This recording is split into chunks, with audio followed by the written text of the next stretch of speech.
নমস্কার, আপনাদেরকে স্বাগত জানাই। আমাদের মডেলসরা কোথায়? আমরা প্রেসকে ইনফর্ম করেছি যে মডেলসদেরকে ডাকা হয়েছে। মিস্টার শোভন, আমিও এটাই জিজ্ঞেস করতে চাইছি, মডেলস কোথায়? What's happening?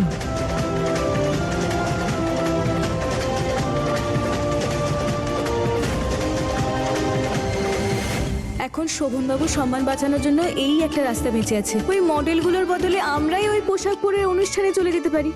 আমাদের নিজেদের কারিগরদের হাতের কাজ আমরা ছাড়া আর কে ভালো বুঝতে পারবে? এই পোশাকগুলোর আসল মাধুর্য সবার সামনে নিয়ে আসার জন্য এখন একটাই রাস্তা বেঁচে আছে। কিন্তু আমরা সবাই স্টেজে সবার সামনে, আমরা তো মডেল নই। শোভনের বাবা কি ভাববেন?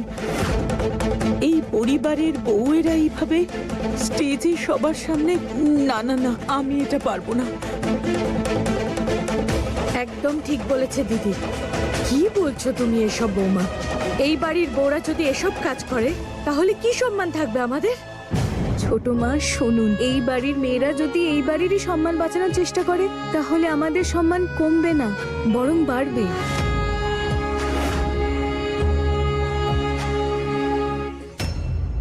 না বৌমা, আমি এসব অসভ্যতামি করতে পারবো না, আর দিদিও এসব কিচ্ছু করবে না। ছোট মা রাজি হয়ে যান না। আর আপনি তো এত সুন্দর দেখতে, ওই যে সব থেকে সুন্দর যে পোশাকটা রাখা আছে ওইটা আপনি পরবেন, ভীষণ ভালো দেখাবে আপনাকে। বড় মা, যদি আজ আমরা ফুল বৌদির পাশে না থাকি তাহলে ফুল বৌদি আর শোভন দাদা দুজনের পরিশ্রমই জলে যাবে। আমাদের বদনাম তো হবে, এত বড় কন্ট্রাক্টও আমাদের হাত থেকে চলে যাবে। আমার মনে হয় আমাদের সবারই চেষ্টা করা উচিত। আমি আমার সিদ্ধান্ত জানিয়ে দিয়েছি।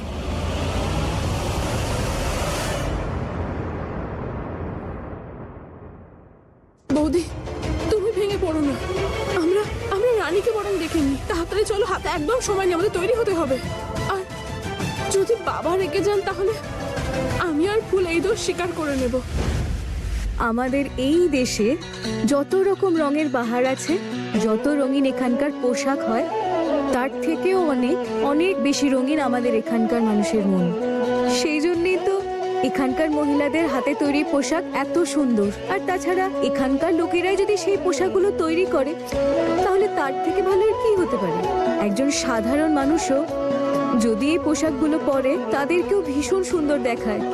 না কোনো বয়সের সীমা, না শরীরের গঠনের, না কোনো ধর্মের, না কোনো জাতপাতের বিচারের, সব ধরনের মানুষরা পরে এখানকার পোশাক।